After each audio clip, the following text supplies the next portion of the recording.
Welcome to the Unicorn Millionaire Podcast, where we celebrate financial empowerment and pride all year long. I'm your host, Charly Stover, a non-binary Latinx money coach who's traveled solo to over 34 countries while helping my first-gen LGBTQIA+ and BIPOC community invest in the stock market and themselves.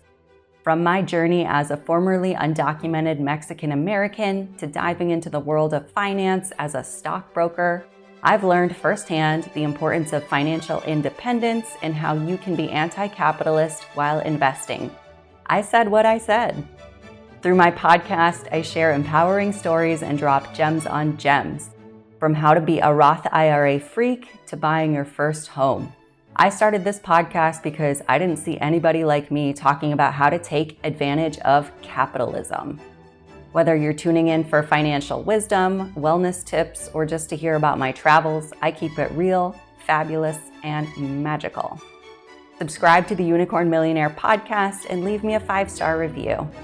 We're here, we're queer, and we're building wealth juntos, juntas, y juntes. Let's get into it. Before we begin the episode, I want to invite you to a free class I'm teaching on Wednesday, December 3rd, called Credit Card Rewards, Holiday Spending to Passive Income. If holiday spending usually stresses you out, or you worry about rising costs, or you're paranoid about losing your job, this class will help you stop stressing and help you bring in cash in the door ASAP. Instead of letting credit card companies profit from your spending, I'm going to show you how to make big banks pay you. Yes, please. I'm going to teach you how to turn the spending you're doing anyway into passive income, credit score boosts, and empowered momentum to end 2025. You're going to learn how to turn your holiday spending into passive income, how to use credit cards intentionally and join the 800 Credit Score Club. You're going to learn which credit cards actually pay you and which ones are scams. You're going to learn how to open new credit cards without tanking your credit and boosting your credit score. And you'll know when an annual fee is worth it and when it's just a scam. You'll know how to boost your credit score without being paranoid about your credit score dropping every time you open up a credit card. And you'll also learn how to help boost your loved ones' credit scores as well. You'll learn how to make the banking system your bitch so that you keep more money in your pocket that is growing itself in your sleep. This class is virtual and in person, and you can tune in wherever on Zoom or stop by and say hi at Social Good Place in Portland, Oregon, if you're local. The first 5 people who RSVP through the link in the show notes and join live in person at Social Good Place will get a free 30-minute coaching call with me. That's a $250 value. And virtual attendees will also get access to a surprise bonus. So I want everybody to join and benefit from this juiciness. It's going to be a really good time. RSVP at the link in the show notes, and I'll see you there. Now let's get into the episode. Welcome, Nora, to the Unicorn Millionaire Podcast. I'm so happy to have you join me today. Before we get into it, could you introduce yourself? Yeah, hello everybody. My name's Nora Lozano. I am a first-gen Latina, eldest daughter, Aries, alchemist, and part-time bruja sometimes. And yeah, I'm here with Charly. Gonna talk about my home buying process. So hopefully this helps somebody out there because I know that it is a big step it's one of the biggest purchases of our life. So thank you, Charly, for having me. Yeah, and your story is so important, and you're such a badass. Like, you came to me in 2022 to start money coaching, and you were my youngest client at the time. You were 25 years old, and I think you found me through the Tamarindo podcast. Yeah. And I remember you being so nervous to invest $6,000 in 6 months of coaching, but you went in and did the damn thing, and now you have bought a home before you turned 30. And so, yeah, who was Nora in 2022? Where were you at in your life, like personally, financially, mentally? Yeah, I feel like in 2022, I feel like maybe one word that could describe me was a little bit of like scattered. Like I was trying to get focused. I just didn't know how. And, in our communities, money isn't talked about a lot. So I was never taught how to manage my money. I was never taught how to save, how to build towards the goals, the financial goals that I wanted to get to. So that was kind of where I was at. I knew that I wanted these skills. I just didn't know how to attain them.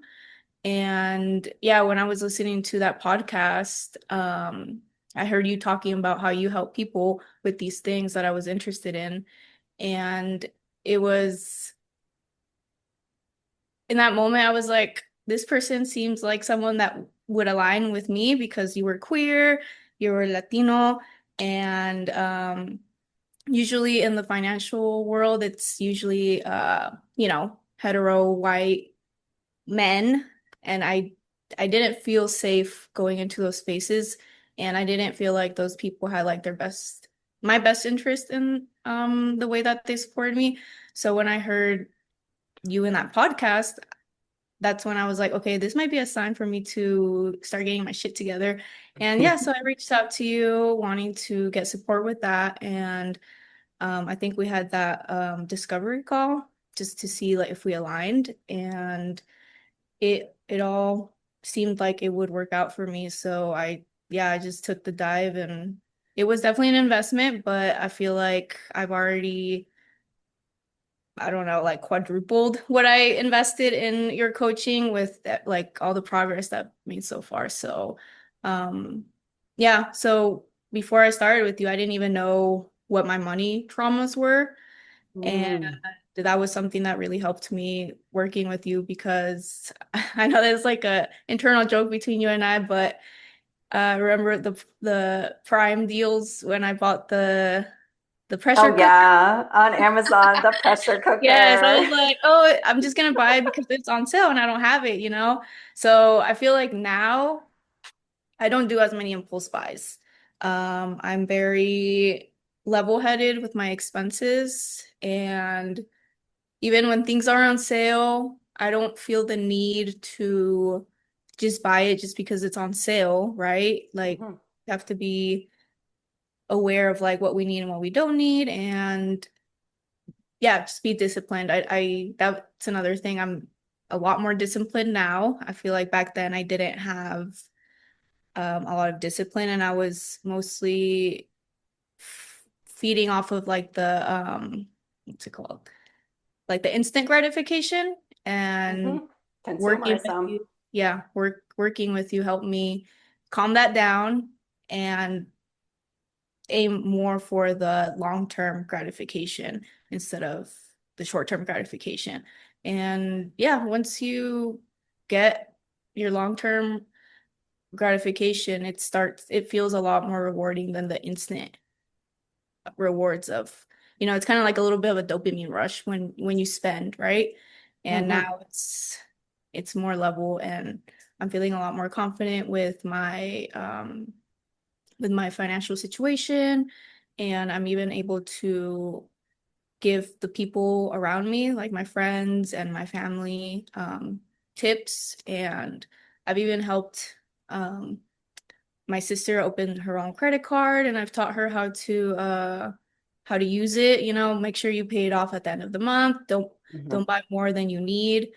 And so she actually has like she's 23, and she has like a 700 plus credit score because she has Yes, yeah, she that's my has like kink. one credit card, and she just pays it off, at the end of the month, every month. And she was able to use her good credit to get a car. So, it's just Mm. like these stepping stones that I'm helping people set right now, especially my younger sisters. Um, they all have Roth IRAs. One Yes. one of them is 23, one of them is 19, and the other one is 15. So so yeah, That's so music to my ears. I know it's like, oh, you're gonna be set. Like no matter what course in life you take, if you maybe don't make it in your career or whatever, like you'll be set like to retire anyway, just because you have time on your side. And then I put my best friend on my credit card, and her credit score is going up too. So yeah,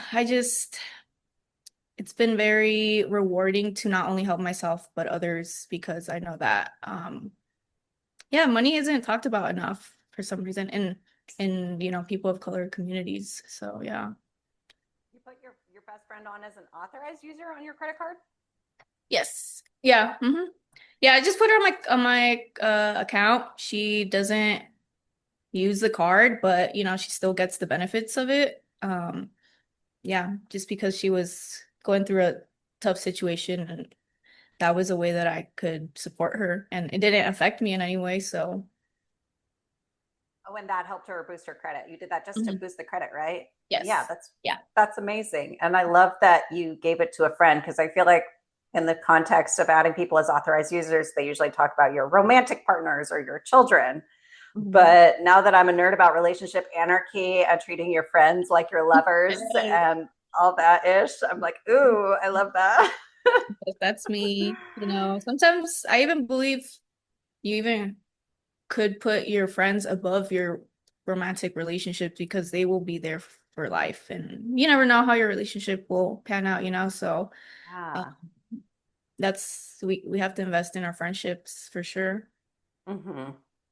Yeah, I love that. So you've already gone from saying no to the dopamine hit, the instant gratification of Amazon Prime sales, and you stop feeling the Black Friday FOMO Yes. because you started understanding where else to put your money. And I think a lot of people just don't understand where else they can put the money. So they're like, oh, let's go to Ross, let's go to Marshall's. Porque Mm-hmm. ya toca. Like that's what I grew up doing. Mexican mom, we would just go to Ross, just a ver qué hay, a ver Yeah. qué, just buy stuff because Yeah. we didn't know where else to put our money to invest it and have it grow and compound and triple and 10x itself in our sleep. So, Yeah, and a big thing I learned with working with you was that, from the outside, we think being rich is spending and buying, but actually, you become wealthy by investing and saving. And, that might not be visible to others.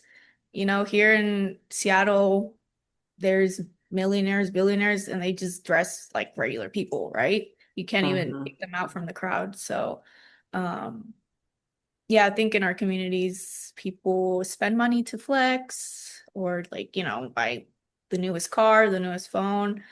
Um, but yeah, I think the biggest flex is not funding your life with credit cards. Mm-hmm. Or making them your bitch, not Yeah, giving yeah, credit yeah. card companies money. It's just not going to credit card debt, trying to put up like a facade of Mm-hmm. rich, when it's the saving and the investing that really will build your wealth for long term. Mm-hmm. And you also got a raise, right? Because you were like, hey, I speak Spanish, pay me more. Yes. Congrats. Yeah, it's a whole other topic we could get into. Just, women of color not being paid enough and us being asked to perform free labor with our language, right? So at my organization, I had become a supervisor. I used to be a bilingual specialist, which bilingual was in my name. So yeah, I was being paid to speak Spanish. But once I got promoted to supervisor, bilingual wasn't in my title, right? And they were having me translate things, support the bilingual specialists, and I did bring this up to my manager and I let her know, I'll do this. I'll do it this time, but like moving forward, I do expect to be compensated for translation services or else I won't do it. And yeah, she advocated for me. I advocated for myself, and she let me know that the fact that I put my foot down and said I won't be doing it if I don't get paid, that was kind of like the main factor as to why they decided to pay me now for if they ever need translation services. So I actually get paid double. If What? I do like an hour of translation, I'm getting paid double what my regular Oh. yes. And Yeah. didn't you help your colleagues too? I feel like I remember you Yeah, were so helping this your. this actually was made into like a company-wide policy. So it did feel really good to not only help myself, but help the people who are working there with me right now and, the people who come up will be coming in after me to be able to get paid for, you know, their translation services, whether it be Spanish or any other language. Mm-hmm. Yeah. Mhm. This is amazing. You're helping your friend boost her credit. Your sisters become Roth IRA freaks, getting your colleagues to get paid more with this inflation. Like, yeah, don't be scared to advocate for yourselves, y'all, in the workplace. And I love that you had somebody on your side, which is really important, Yes. Hmm. to advocate for yourself and have somebody who can advocate for yourself too. So okay, so we went from no more crock pots, pressure cookers, and then all of a sudden you bought a house. So what happened? Yeah, so I actually bought a house this year in February, so February 2025. Um, and I had been wanting a house for, a couple years. I feel like it's a big goal that a lot of us have. But I really had to sit down and think through why. Like, why did I want this house? Was it because society says that I need to get a house and it's just like a marker of like checking off the box, going down the box, checking off what you need to do? Or do I want this house because I really want it? You kind of have to ask yourself those questions with a lot of different things, with marriage. Like, do I actually want to get married? Is it because society's telling me to? Do I want to have kids, or is it because society's telling me to? So I had to do that internal work with myself, asking myself, okay, this is a huge commitment. Um, do I really want this for myself, or is this something that I'm just doing just to check off a box? And it was a lot of back and forth, but the conclusion did come that I did want this house for myself. As a I just wanted stability and a sanctuary for myself and a safe space and a space for my pets to be safe as well, because I used to live in an apartment where my cat wasn't he was just an outdoor cat, but people don't like cats, so I would sometimes get complaints of him just chilling outside. And I did start to see that being just the safety of my own pets. And then this neighbor, she had a dog and she would go up to him and instigate him with her dog. So it's kind of funny. I mean, that was like a little bit of a push for me, like, okay, my cat's not safe here, so I need to start looking at other options. And also our rent kept increasing every year. I think they increased it by 100 when we moved in 2021, I believe. It was 1,500 for a one bedroom. And then when I was about to leave, they had given me the new rent for that year, and it was gonna be like 2,000 plus. Oh my And in my God. mind, that was something that I was like, okay, once this place gets to 2,000, like I need to be out, like I'm not gonna be paying 2,000 for a one bedroom. At 700 square feet. So yeah, those were kind of pushing factors for me. And I did have to do a lot of internal work, like I mentioned, really honing in on why I wanted this for myself, and just a lot of spiritual work. With astrology, I'm a Virgo rising. So right now, Hey, we're I'm having a Virgo. nodal reversal. So instead of Virgo being in the North Node, right now Pisces is in the North Node. So that kind of has us look at, usually when with Virgo, it's very calculative. You don't jump before you got everything in order, right? Mhm. And that's usually my nature because I'm a Virgo rising and I have Virgo North node, but the node's reversed. So now Pisces is in the North node. So that kind of gives us like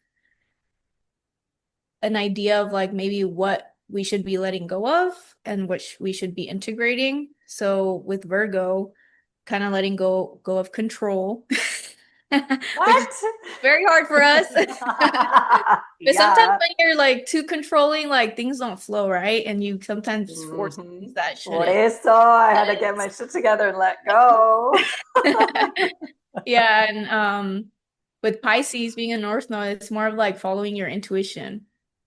Mhm. And They're the opposite. They're the complete yes, opposite sign. yes, I love my they're Pisces. literally It's on an axis, and it's one side is Pisces, one yeah. side is Virgo. Um, yeah, so for me, since I'm a Virgo rising, it hasn't been so easy following my intuition, because I feel like I have to have a plan before I move. Um, so with the nodal reversal, it kind of gave me a guide as to like, okay, what maybe isn't serving me with the Virgo archetype, and what could I integrate with Pisces. So that was a big one, is following my intuition. So um yeah, with the timing, with the house, I started looking in September, October-ish of last year. I started first with obviously getting pre-approved. So then Mhm. I have an idea of like your range. And I believe I got pre-approved for like 500,000. And you're always, it was 500 or 600, something like that. But you're not going to get a house at the max that you're approved, because you don't want the lifestyle creep, and you still want to be able to do things that you enjoy. You don't want to be Yeah. house poor. So I wasn't looking in that range. I was looking more so in like the 400s, 300s. Um, so then I started looking at open houses. I did a tour with this is not an ad, Redfin. And Hashtag not yet sponsored. Call me. I know Redfin sponsor you. Um, yeah, I had a house that I wanted to look at, and they paired me with a realtor. And then I did research on her, and she was actually like the top 3% in the US or something like that for Oh Redfin. shit. You're like, let Yeah, me so stalk you I first. know. I was like, okay. And she asked me, she's like, "What are you looking for?" And I told her I wanted to house hack, which I don't know if you've talked about that in your podcast yet, but it's basically you have your house, and then you are able to rent part of it to help you pay for the mortgage. And I knew long term I didn't want to be paying the mortgage all of it by myself. So, and obviously with the interest rates right now, the mortgage payments are pretty high. So I just wanted to think of it in a way that would still help me out, just as a buffer. So I let her know that I wanted to do house hacking and possibly rent out a portion of my house just to help me with expenses, because that was kind of the only way that I would be able to make this happen. So she let me know that that's actually what she does on her own time. She rents out part of her house, and she has other properties that she rents out.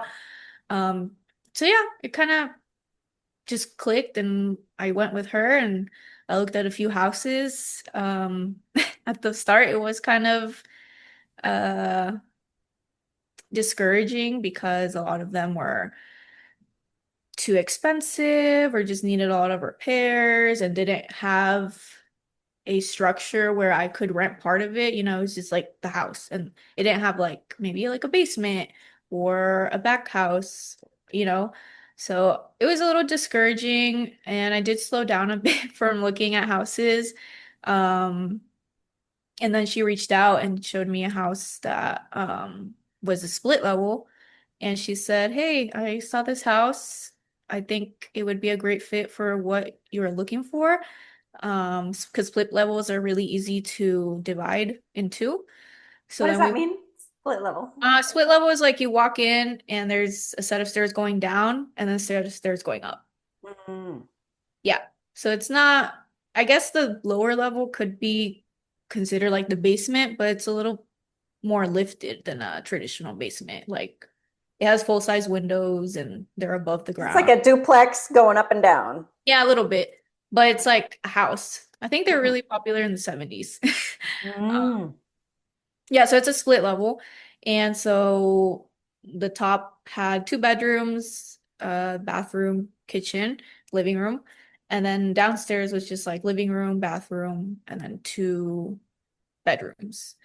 So I was like, okay, like I could see that being you just close off the wall that goes upstairs, you add a kitchen, and that's it because it already has a bathroom and the two bedrooms, right? So we went to look at the house, and literally right before we went to look at it, the price had decreased by 20,000. What? Yeah, so I was like, wait, that's a sign, like we're about to go see it and the price goes down 20K. I was like, I'll take that as a good sign. And then we go Because no see. one was wanting to buy it, or do you know why? No, I think it just had been on the market for a long time. And that's another Mhm. tip I would have for people listening is to buy off market because or not off market, off season. Because that's when Oh, the I house. didn't know there was a season, like Yeah, winter. usually, yeah, spring and summer are the busiest time because that's when people are Oh, looking, trying to buy a house. House prices are higher during that time. And then in the fall and winter, because it's holidays and nobody's trying to people are move. busy. Yeah, people are busy. They're spending money on gifts and whatever. Pressure And cookers. yes. Um, and most people don't want to move in the middle of winter. It's cold and wet and ugly. So yeah, I Mm. did that part I did research about to buy during the winter months just to make things a little cheaper. So, probably like a house that would be like 500,000, maybe instead of 500,000, it's like 450, so you save like 50K. Damn. So yeah, this house that I went to look at with her had been on the market for a while. It had already it was gonna sell, but then the sell didn't go through, so it was like relisted, which even makes it even cheaper. And then they sold it, or even they reduced the price by 20K. So all these little things were aligning for me to be Mhm. able to get the best price on it as possible. And yeah, we came to tour it, and I didn't see anything wrong. I did get a good feeling, just that intuition that I was talking about, like. I was like, I could see myself in this house, and I didn't get any feeling of like hesitancy or fear or those feelings that you might get when something isn't for you. Mhm. So, yeah, I kind of sat on it for a little bit and thought about it, and I was like, yeah, I think this is it. So it was scary putting in an offer, and just once you put in an offer, like the whole process just takes off and you're getting like 10 calls a day from Whoa. different people, like the escrow and all these words that I was trying to learn. But it was scary. But I just kind of, like I said, I followed my intuition. I felt like this was it. It had came down 20K. And yeah, I mean, the process itself was a lot for sure. It was very stressful. Um, my realtor, or not my realtor, my loan officer hadn't told me that I needed to do like I think you had invited me to go for the first time home buyers. Um, Yeah. yes, but she didn't tell me that I needed that to qualify for my loan. So I had to Oh, take that course, which was like 8 hours or 12 hours long, within one day so that I that's could get brutal. for the loan in time. And yeah, so that process was very overwhelming. You get a lot of calls. You don't know what a lot of the words mean. You have to get your home insurance ready to go, your inspection. The inspection was also a little scary because you never know like what they're gonna find. Um, but my realtor she did really help me and walked me through a lot of it. But I think you definitely have to know like what questions to ask as well. And for me, I have DACA, so they did want a lot of information about my status and like when that Mm. expired and my social and stuff. But thankfully in Washington, I don't know how it is in other states, but in Washington, you are able to buy a house with DACA. So Hmm. that was another reason as to why I really wanted to make this happen this year because I feel like DACA's always up in the air. You know, we don't Yeah. know if it's gonna stay or go away or what's gonna happen with that. So um I did ask her if I could buy it with a U visa, and she said no. Like if I didn't have my DACA, I would not have been able to buy a Mm. house. Aprovechaste. This, yeah, especially with how things are right now, the political Hmm. climate. Yeah, I'm just glad that no matter what happens, I mean, I have my house now. So even if they take my DACA away, like I already got my house. You're like, I'm not paying a random landlord's mortgage. It's my mortgage, Yeah. bitch.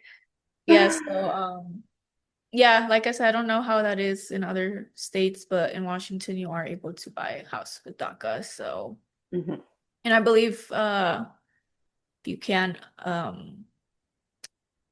get approved for an FHA loan with DACA. So, Hmm. yeah, I'm not a realtor, so definitely do your research, but yeah, that was my process and it was very like once I did that I was like, damn, I can do anything I'm a badass. Like I can do anything. So it really boosted my confidence. It was scary, but that's how you learn when you put yourself in uncomfortable situations. And then when you make it out on the other side, that's when you really realize how powerful you are and that, you can whatever you set your mind to, you can accomplish it. So That's so beautiful. And I love your balance of listening to the practical Virgo, but letting go of that and listening to your intuition. And I think personal finance is very personal. It's a balance of listening to what you want, which is huge. Everybody needs to hear this. So you weren't just buying a house because that's the Mexican thing to do. That so many people are like, oh, it's, yeah, like you said, another box to check. Real estate is the way for Mexicans to build wealth, especially when we don't understand the stock market or what passive income is. That is how you build wealth, is property. But you sat down with yourself and decided with yourself that this was an investment in your future happiness and for your children, your kitties, so you don't have to fend yes. off these Karens with their dogs. Yeah. And now I can do whatever I want with the extra space. I can rent it out if I need money. Also in future sense, when my parents get old and I have to take care of them, that's a space where they could stay out with me. Uh, Mm-hmm.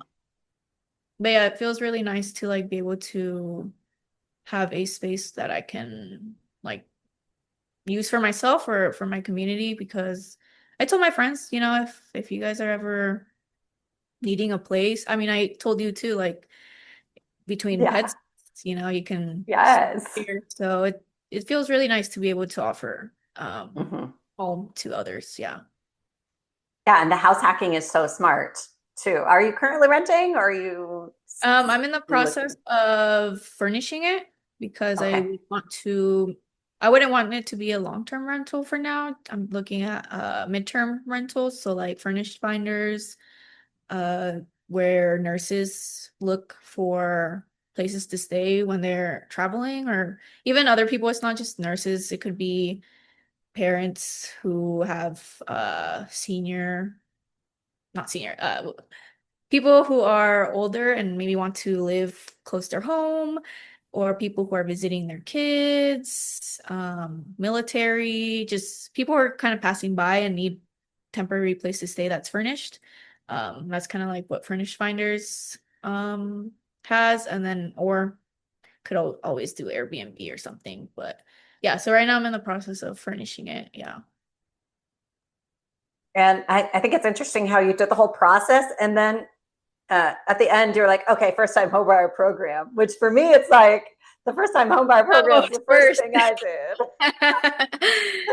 Wait, how long does it last? Like once you take the class, It how long does lasts it last? three years, but The thing, like I took the one in Seattle a year ago, but the thing that surprised me was that I thought it was for first-time home buyers, but I get to this class and most of the people there had already bought freaking homes before. I still can't get over that. If you sell a house and for 3 years it lapses and then you qualify for first-time home buyers programs, which Oh, I did not know that. boom, para que lo sepas. This was a huge bomb that dropped. I was like, really? I thought we were all going to be virgins out here, but y'all have had houses. Y'all know this lingo.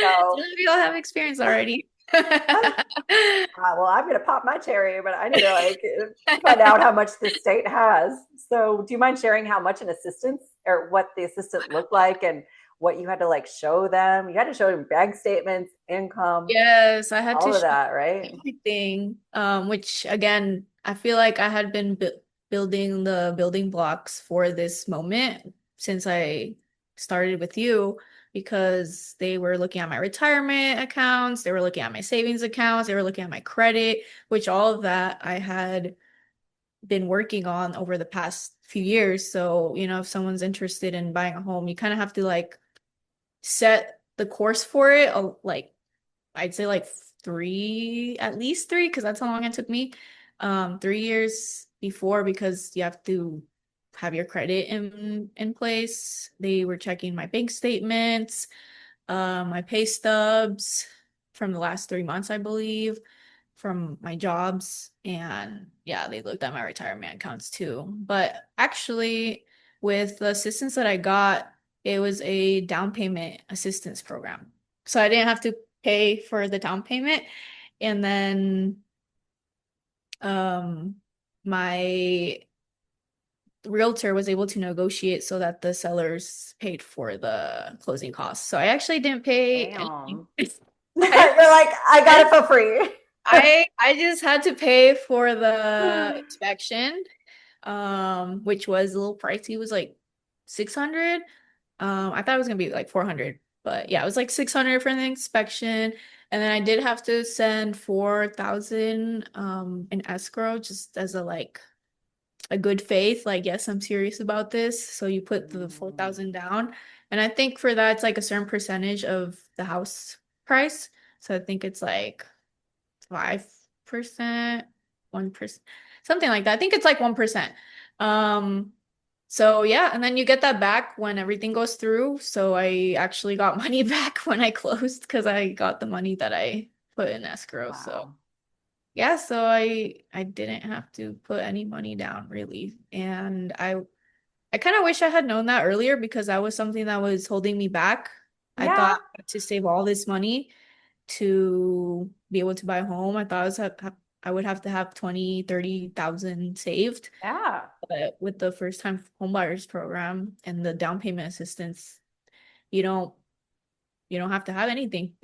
Mhm. So I was like, wow, this isn't in the financial aspect, it wasn't as much as I thought it would be because I thought I would have to have like 30K and all this stuff. But yeah, there's resources out there for first time home buyers. So that's why you got to take advantage of it.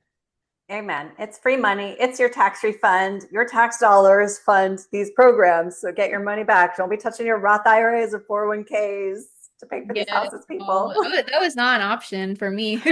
Exactly. Like I'm not touching this. This is because I know people are like, oh, like you can take money out for your down payment. I'm like, okay, but like how much money are you actually losing from doing that? You Yeah. know, you're losing money when you do that. So, um, it is it isn't free because I do have to pay it back, but it's just like they said that it's like a silent loan. So it sits kind of there. It doesn't accrue interest, which is good. So I don't have to like pay more than what it was, but it is sitting there. So it's not free, but I mean, paying that over 30 years is better than paying it up front.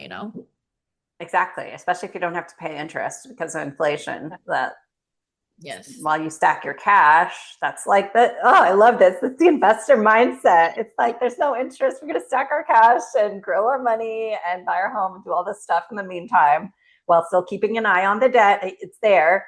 Well, you Mhm. shouldn't ignore it. But my shit. Oh my God. I'm going to pop off my microphone. I just keep touching myself. I'm so excited. This is so beautiful. And I love how you shared your spirituality. Before we wrap up, I think I want to know, what did doing the self work look like for you? Was it meditation, journaling? What was that for you? Yeah, it was a lot of reflecting. I'm a very introspective person, so it's just sitting, thinking about it, journaling, kind of like imagining different scenarios playing out in my head. Thinking of the pros and cons, Virgos, we love a pros and cons list. We love our options. Yes. Worst case scenario, best case scenario, mid, everything. Um, yeah, and just listening to a lot of podcasts and different people's just opinions, and because you know what what is that podcast called? Quiero dinero, yo quiero Yo dinero. quiero dinero. Yes, Yo Mm-hmm. Quiero Dinero podcast. I would see her posts talking about, you know, if you don't need a house, don't buy one. If you're fine with your apartment, if it allows you to invest more, Mm-hmm. So that was something that I was really thinking, like, I know that I probably for a little bit my investments would take a hit, but like what would I be getting in the meantime for it? And I still keep my investment going, even though it might not be the max, just anything helps. And once I get situated here, then I'll be able to go back to my regular level of investing. So just kind of have to think about your own, uh, like the sacrifices that you want to make, because that was something that was kind of keeping me back, like I said, is not possibly not being in to invest as much as I had been, because obviously um, now I have a mortgage and I have to pay for furniture and for renovations. But I knew that it wasn't gonna be forever that I was gonna be in that situation. So just scaling back a little bit, but not letting it go completely with the investing into my Roth. Mm-hmm. And yeah, it was a maybe I wasn't investing in my Roth as much as I would like, but I was investing in another part and diversifying my portfolio. So Yes, love it. yeah, so I just did a lot of introspection, journaling, manifesting. Just imagining yourself already having accomplished what you have wanted, Maybe not making the manifestation so specific, because when you're like, oh, I want a yellow house with 5 bedrooms, and if it's too specific, I feel like you kind of block the universe from giving you maybe what From surprising you. yeah, from surprising you. And so you just kind of like with the money work that we did, just when you asked me, what does millionaire Nora look like? What does she feel like? What does she dress like? So kind of taking that same idea, but with the house, like, what does the house provide me safety? Like, how do I feel when I'm in my home? And just like Mm-hmm. manifesting and making it happen. Yeah. And I think slowly training yourself to get to that place, or quickly. You did it hella fast. You're like, okay, open house, boom. Well, the year before that, I had thought I was doing it, and I don't know, I just wasn't mentally ready. Like, I had done the pre-approval, and I was talking to some realtors, but sometimes when the universe says no, it doesn't say no ever. It Mm-hmm. says not right now. You might not be ready. And I think Mm-hmm. when it said yes, I was ready, and it was when it was supposed to happen. So, Yeah. yeah. Yeah, because I think you were thinking about going to Chicago, and And then all of a sudden you're like, I bought a house in Washington. I was like, okay, you're staying good. I still get to see you more. yeah, and that was another thing. I was like, Aries, we don't like to be tied down sometimes. And I was like, dang, if I have a house, like, I won't be able to like move. But I was like, no, like, when I have a house, I could rent it out and it could help me pay whatever my rent is somewhere else. So Yeah. thinking of things in a different perspective, and how you could like make the money work for you, and yeah, work smart, not hard. Exactly. Yeah. And I think it's important to mention that you listening to your intuition is new and difficult for you. I think probably because you were the eldest daughter where people look to you to make decisions from all, your parents, cousins, sisters, everybody looked to you. So there was much more on the line for you to, what do you mean, follow your intuition? I Yeah. think you were in that like heavy masculine like energy of we got to make this ish work because there's a lot on the line for me. So now it's really cool to see you unshed that before 30, and just take advantage. And yeah, when you were like, it's okay if I don't max out my Roth right now, I'm like, yeah, because you're still so freaking young, and the money you have put in your Roth is gonna pop off. It's just also, Yeah, I've been maxing it out since I started working with you. So I think 1 year of it not happening, I'll be okay. yeah, And not beating yourself up about it, because I think that was another thing that Virgos can do is just kind of beat ourselves up a little bit. But you yeah, got to learn that, just because we're not doing something in that moment doesn't mean that it's over forever. So yeah. Yeah, I mean, being a Virgo has served me. It has protected me. It's kept me safe. It has helped me get my shit together and invest hundreds of thousands without ever having made more than 45K. But lately, I've been leaning into my Aries fuego, especially since coming to Portland. I also don't like to be tied down. So my way of not being tied down is to do the house hacking of the pet sitting, where I really don't have an apartment. I'm just using these people's houses yeah. for my own pleasure when they're not home. I love how we're the same but switched. So you're a Yeah. Virgo with Aries rising, and I'm a Aries with Virgo rising. Yes. And I'm leaning into like my fuego, my sexual energy, because I've always been a sexual person, but I feel like I haven't shown that to the world until I came to Portland. I was like, I'm gonna start doing strip shows. I'm gonna buy my leather Yes, I harness, love that. like just wear my harness to the grocery store. I don't give a fuck. And now I feel like people are finally seeing me the way I've always seen myself. I'm like, yeah, I've always been sexual and hot. Like y'all are barely seeing this. I Okay, I got guess the this is what it program. takes. Yes, I love, like, I'm an Aries Venus, so you already know. Yeah. I feel like, sexuality is power. Yeah. Being sexy is powerful, and yeah, you can manifest a lot with that energy too. Yeah. Especially right now. I think if Trump hadn't won the election, I wouldn't have given as much of a fuck to like dive into my sexuality and perform and spread queer joy. But it's because I've taken care of myself physically, emotionally, and financially that I'm able to go like perform and Mhm. just spread that source of wealth for people who really need it right now. So I just love how we are able to talk openly about what wealth means for us. And it's okay for us to pivot. Like, I'm not going to be doing this pet sitting thing forever, but right now it's the sacrifice I'm making so that future me won't have to. And you're Mhm. making small sacrifices so that your future self won't have to worry about, oh, fuck, what are my parents going to do when they're retired? Like, you're already putting that in motion. Like, they have a place to stay already, and you're 28. So, Yeah, because we know Latino parents, most of them are not saving for retirement, so mhm. we gotta figure it out. They'll Yeah. be asking for grandkids, but I'm like, how are your retirement accounts looking? The grandkid is the Roth IRA. That's the grandkid. Which you helped your mom open a retirement Yeah, account and high yield savings, all that too. yeah, Yeah. she has one with Charles Schwab, and she has Mm-hmm. her little deposits every 2 weeks, I think. So That's yeah, right. Automate it so you can get on with your best life. yeah, it's never too This, late to start. yes, this was amazing. Any final thoughts, intuitions, downloads you'd like to share? Yeah, I think just, when we're achieving our goals, because I feel like probably your listeners are very goal oriented. Just make sure that it's something that you really want and that you do feel aligned with it, and you're not just doing it because the people outside of your circle are telling you to do it, or society's telling you to do it.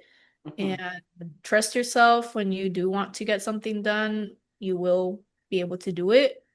Might not be the first try. With me, it wasn't the first try, but if you really want something, you'll make it happen. And you have to trust yourself, and be confident and disciplined in order to make it happen. But yeah, just make sure that whatever you want is aligned for you. And if it is aligned, then it will happen.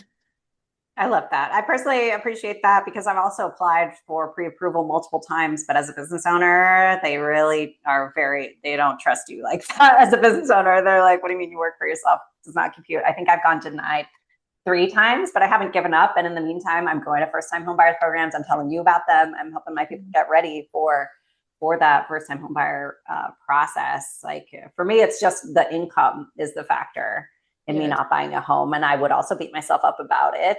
But I'm living my best life, stripping, pet sitting, stacking my investments in the meantime. So it can be worse. All right. Where can folks find you?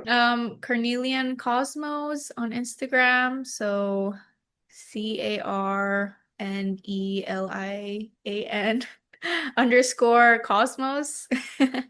And that's my kind of business account that I will be using once I figure out what I want to do. And then Noracane, NORACANE_. Okay, this was amazing. Thank you so much for being on, Norm. Super proud of you and happy for you. This is just the beginning. Yes. I'll see you when you're Ballard, Bougie Ballard. Yes, Bougie Ballard bitch right here. All right, see you. Bye. Bye. Thank you so much for listening and dropping into today's episode. If you want to connect with me and work one-on-one on your money goals, I invite you to book a call to learn more about how I can help you with my money coaching program. I work with folks one-on-one long-term so that you can twerk your way to early retirement. I also want to invite you, if you haven't yet, to join my Unicorn Millionaire newsletter. I love dropping money gems through my newsletter right to your inbox, and I share my latest updates and invites to my free personal finance classes. What is better than that? And getting them from an MB who is queer and can't stop, won't stop talking about that Roth IRA freak life. So get that juicy goodness at the link in the show notes, and don't forget to visit my blog, unicornmillionaire.com, and come twerk along with me on Instagram at Traveler Charly. That's Traveler Charly with a Y because, that's how they spell it down in Mexico.